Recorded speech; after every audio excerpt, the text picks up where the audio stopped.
Mtakatifu, mtakatifu Mungu Baba wa majeshi ya Israeli.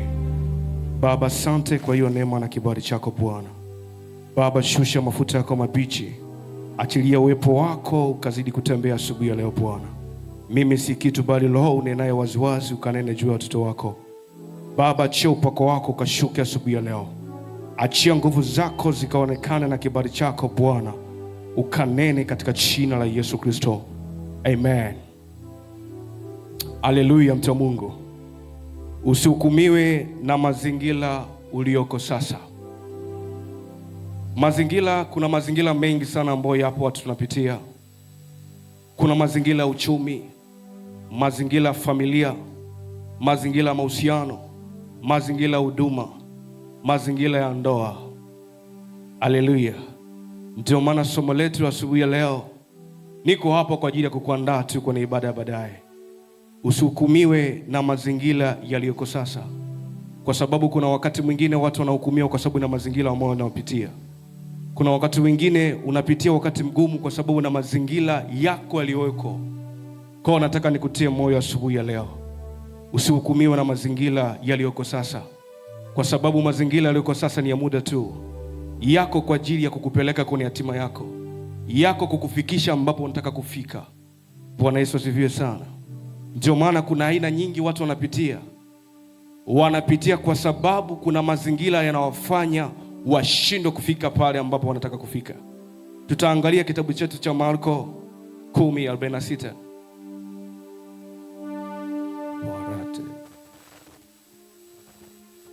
Marko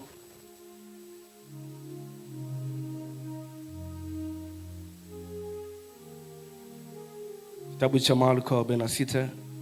Tutasimama kuheshimu neno la Bwana.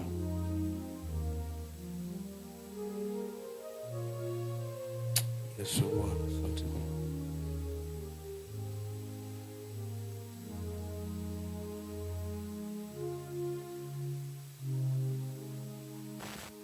Marko 10:46.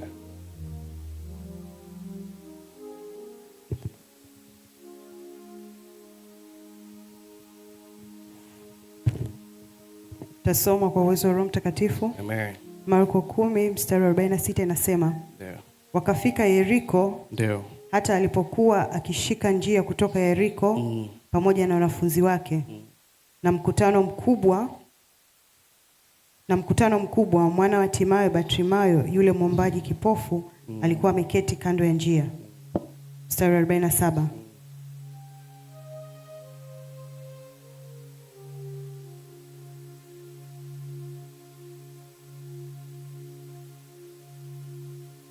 Mwana wa Daudi, Yesu ni rehemu. 48. Na wengi wakakemea ila nyamaze, lakini alizidi kupaza sauti, Mwana wa Daudi ni rehemu. Ndio. Yesu akasimama akasema, mwiteni. Wakamwita yule kipofu, wakamwambia,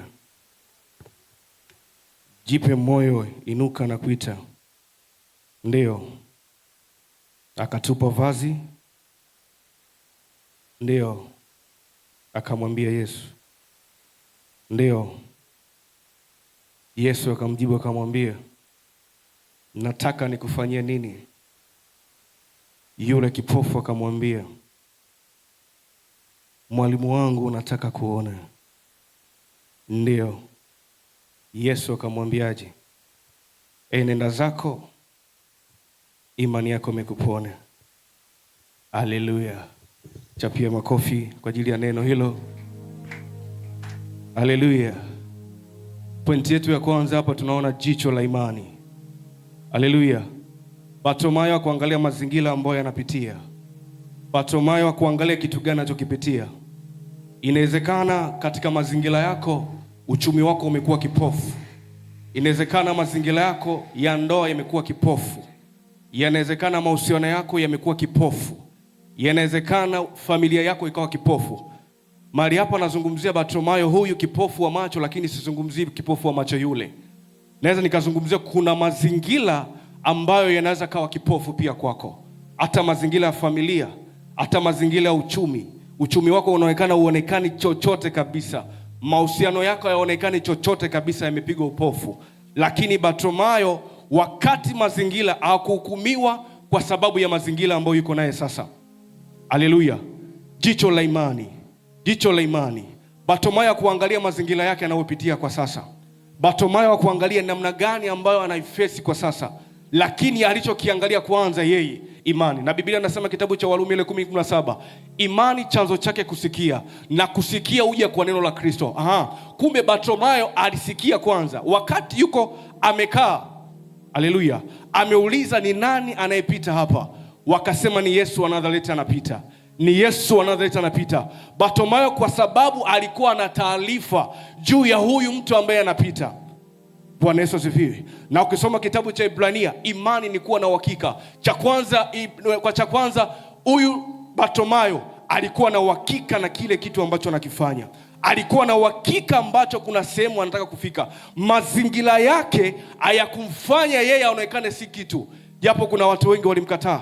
Japo kuna watu wengi walimnyamazisha kimya. Lakini Bartimayo kuangalia.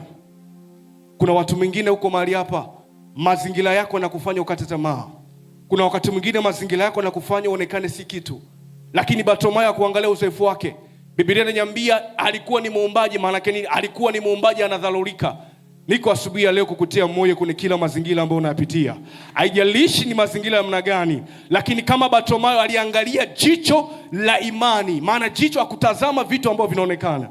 Bwana Yesu asifiwe sana. Hakutazama jicho linaloonekana.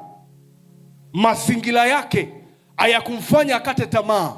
Mazingira yake hakumfanya ajutie kuweko, kwa sababu katika macho ya kawaida alikuwa atazami, lakini jicho la ndani, jicho la kinabii ndani alikuwa anatazama. Asubuhi yangu leo, Mungu akupe jicho la tatu katika kila mazingira ambayo unapitia. Mungu akupe jicho la tatu. Mungu akikupa jicho la tatu, vitu ambavyo vinaonekana utaviona vitu vya kawaida sana. Bwana Yesu asifiwe sana. Bwana Yesu asifiwe sana. Kilichomfanya Yesu, wakati Biblia inaniambia wakati Yesu anapita. Yesu wakati anapita, alipita cha kwanza. Kilichomfanya Yesu kusimama si unyelehemu, lakini kuna kitu kimoja kinaitwa kuna maombi, lakini kuna maombi yenye imani. Bartimayo aliomba maombi ya imani. Kilichomfanya Yesu kusimama si maombi tu bali maombi yenye kuwapatana na imani. Bwana Yesu asifiwe sana. Maombi ya imani. Aliangalia kwanza imani yake. Mungu angalia ukubwa wa tatizo lako. Mungu anaangalia ukubwa wa imani yako. Imani yako ndio itakufanya ufike ambapo unataka kufika. Imani yako itakufanya kila mazingira ambayo yako kwa sasa utaona ni mazingira ya kawaida. Utaona ni kipindi tu cha mpito ambao tunapita tu. Kwa sababu imani ya Bartimayo wakati anaita Yesu mwana wa Daudi unyelehemu. Yesu mwana wa Daudi unyelehemu. Yesu hakutazama ule unyelehemu, lakini aliangalia imani ya Bartimayo. Bartimayo anaomba kwa imani, au anaomba tu kwa sababu ameniona nipite. Ni maombi yangu asubuhi ya leo, Mungu akasimame juu ya mazingira ambayo unapitia. Mungu akasimame kama aliposimama kwa Bartimayo, na wewe pia Bwana akasimame kwenye kile ambacho unakipitia. Inawezekana uwezi kunielewa, lakini sikia nikwambie, nikutie moyo. Kuna mazingira magumu ambayo unasema siwezi kufika. Siwezi, watu watanicheka. Watu wataniona mimi si kitu. Bartimayo alivua aibu yake. Aliweka kando, alimtazama Kristo. Alijua siwezi kufika pasipo pale. Hakuna mtu yote. Sikia, kuna watu leo wanapokuona watakutia moyo. Sikia, watakutia moyo. Jitie moyo, lakini hawajui unapoelekea, kwa sababu hawajui imani yako iko umeiwekea mbele gani mbele za Bwana. Haleluya. Bwana Yesu asifiwe sana. Kwa hiyo Yesu akasimama akamwambia njoo Bartimayo. Akamwambia jibu moja, wataka nini? Wataka nini? Asubuhi ya leo inawezekana umefika mahali hapa. Unataka nini? Unataka nini Mungu akuguse kwa maisha yako? Unataka sehemu gani Mungu akuguse kwenye kitu chako? Sikia mtu wa Mungu, mazingira yanatufanya watu tukate tamaa. Mazingira ambayo tunayapitia yanatufanya watu tusione mbele. Mtu akikutazama anakuona wewe si kitu mbele zake, lakini kumbe Mungu anakutazama ni mtu mkubwa mbele ya Bwana. Mungu akutazami kwa engo wewe unavyojitazama. Kuna wakati unaweza ukakata tamaa wewe kama wewe. Unaweza ukasema kazi yangu nimekosa kazi, mahusiano yangu hayaendi kombo, uchumi wangu umekufa, ndoa yangu imekufa. Lakini Mungu anakutazama kwa jicho la imani. Hicho ambacho kipo ndani yako, imani yako unavyozidi kuweka, imani yako unavyozidi kuingia, ndivyo Mungu anazidi kutengeneza. Ndivyo Mungu anazidi kutengeneza vitu vikubwa ndani yako. Ndivyo Mungu anazidi kukupa nguvu ya roho Mungu ndani wako. Haleluya. Bwana Yesu asifiwe sana. Bwana Yesu asifiwe sana. Mungu angalie tatizo lako. Mungu angalie ukubwa wa tatizo lako.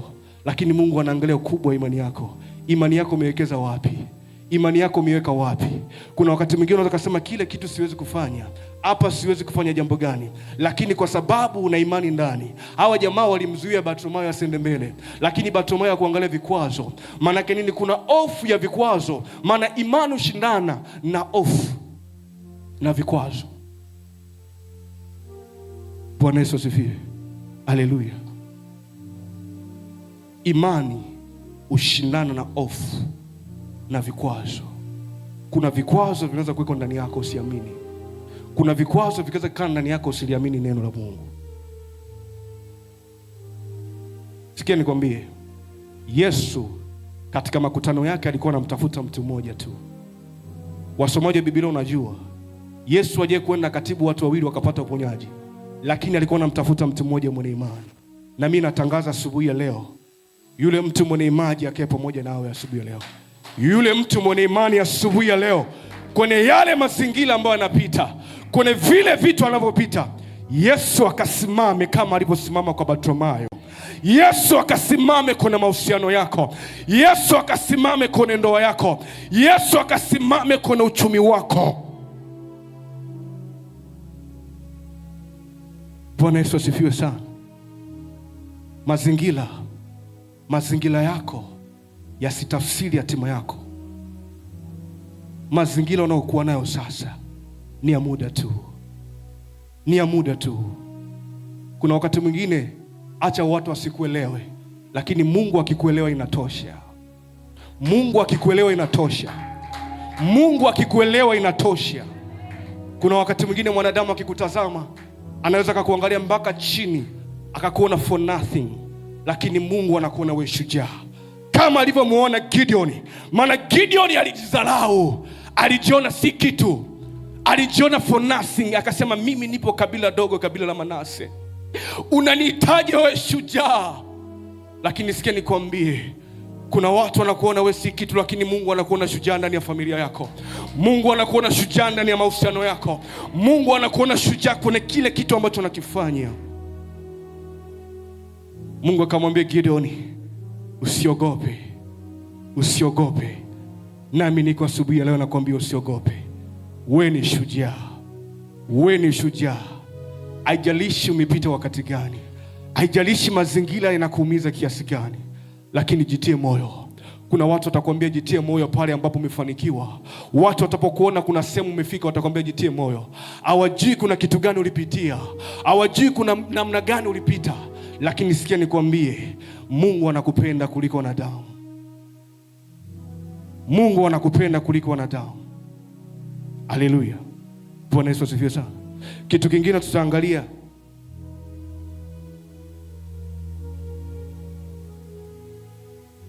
ufunuo juu ya kile unachopitia. Ufunuo juu ya kile unachopitia.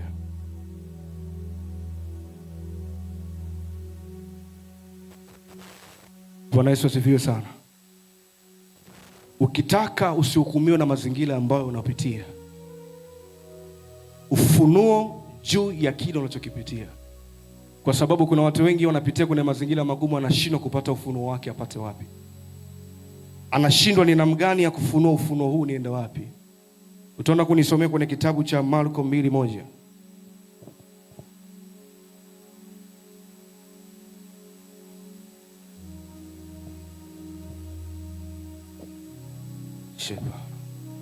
Marko 2:1. Moja inasema, ndio, akaingia Kapernaum tena. Baada ya siku kadha wa kadha. Ikasikiwa ya kwamba yumo nyumbani. Yes. Mstari wa 2. Ndio. Wakakusanyika watu wengi. Ndio. Isibaki nafasi hata mlangoni. Ndio. Akawa akisema nao neno lake. Ndio. Mstari wa 3. Wakaja watu wakimletea mtu mwenye kupooza. Mwenye kupooza. Anachukuliwa na watu 4. Anachukuliwa na watu 4. Mstari wa 4. Ndio. Na walipokuwa hawawezi kumkaribia kwa sababu ya mkutano, walitoboa dari pale alipokuwapo. Ndio. Na wakiisha kuivunja, wakalitelemsha godoro alilolilalia yule mwenye kupooza. Ndio. Mstari wa 5. Ndio. Naye Yesu alipoiona imani yao akawaambia yule mwenye kupooza, mwanangu, umesamehewa dhambi zako. Mwanangu, umesamehewa dhambi zako. Mstari wa 6. Ndio. Na baadhi ya waandishi waliokuwako huko wameketi. Amen. Amen. Bwana Yesu asifiwe sana. Biblia inaniambia Yesu alipoingia Kapernaum alikuwa kwenye makutano, lakini kuna watu 4 walikuwa wamebeba godoro, wamebeba mtu aliyepooza. Lakini ghafla walipofika katika mlango walikutana na makutano makubwa sana. Walikuwa hawawezi kuingia, lakini kwa sababu walikuwa na ufunuo ndani ya tatizo walikuwa nalo, wakasema hapa tusisubiri muujiza mpaka uje. Wakasema twende juu ya dari tukapande. Twende tukapande juu ya dari. Wakapanda juu ya dari, wakatoboa dari, wakashusha lile godoro. Yesu alivyoiona imani yao akatazama imani. Kumbe Mungu kuna wakati mwingine anatazama imani yako. Haijalishi kuna makutano ya namna gani yako mahali hapa, lakini unapoingia ndani mwambani mwa Bwana, angalia imani yako unaiweka mbele gani? Angalia imani yako unaiweka kwa kitu gani? Imani yako unaiwazia nini? Wao jamaa wakapata ufunuo, wakasema tusisubiri muujiza. Kuna wakati mwingine utakiwa kusubiri muujiza wa kitu fulani. Kuna wakati mwingine usiendeshwe na miujiza. Endesha na imani yako, kwa sababu Mungu anakaa ndani ya imani. Imani yako ndio inakufanya kuponya. Hawa watu wa kuangalia mazingira ambayo unapitia. Kuna wakati mazingira magumu yanaweza kaa yako kwenye maisha yako. Mazingira ya uchumi, mazingira ya mahusiano yako, mazingira ya ndoa yako, mazingira ya familia yako. Sikia nikwambia asubuhi ya leo, ni maombi yangu Mungu akutane pamoja nawe. Ni maombi yangu asubuhi ya leo Bwana akakutana na haja ya moyo wako. Hawa jamaa kuangalie kuna ugumu gani. Inawezekana wangekatishwa tamaa. Kuna mtu anaweza kukukatisha tamaa ndani ya mahusiano yako, akakwambia wewe mahusiano basi. Kuna mtu akakwambia kuna hii kazi usiendelee mbele. Lakini hawakuangalia, waliendelea kupambana. Wakapata namna gani ya ufunuo, namna gani ya kulitatua tatizo. Bwana Yesu asifiwe. Haleluya. Wakapanda juu ya dari. Walipopanda juu ya dari, wakashuka. Yesu alitazama ile imani yao, kwa sababu imani yao ilimkonvinsi Yesu. Ni maombi yangu asubuhi ya leo, imani yako ikamkonvinsi Yesu kwenye kile ambacho unakipitia. Imani yako ikamkonvinsi Yesu kwenye lile jambo ambalo liko. Wakasema ni namna gani? Watu wakashangaa, huyu ameingia saa hizi na amepata uponyaji. Inawezekana kuna mtu leo ndio mara yake ya kwanza kuweko mahali hapa na akapata uponyaji wake. Inawezekana ndio mtu mara yake ya kwanza kuingia kwenye hili kanisa akapata muujiza wake leo asubuhi ya leo. Inawezekana umepitia vitu vingi, lakini siku ya leo ikawa ndio muujiza wako. Ikawa ndio muujiza wako wa kuponywa. Bwana Yesu asifiwe sana. Kitabu cha Wafilipi, naomba utasome kitabu cha Wafilipi ile 4:11. Kuna jambo hapo.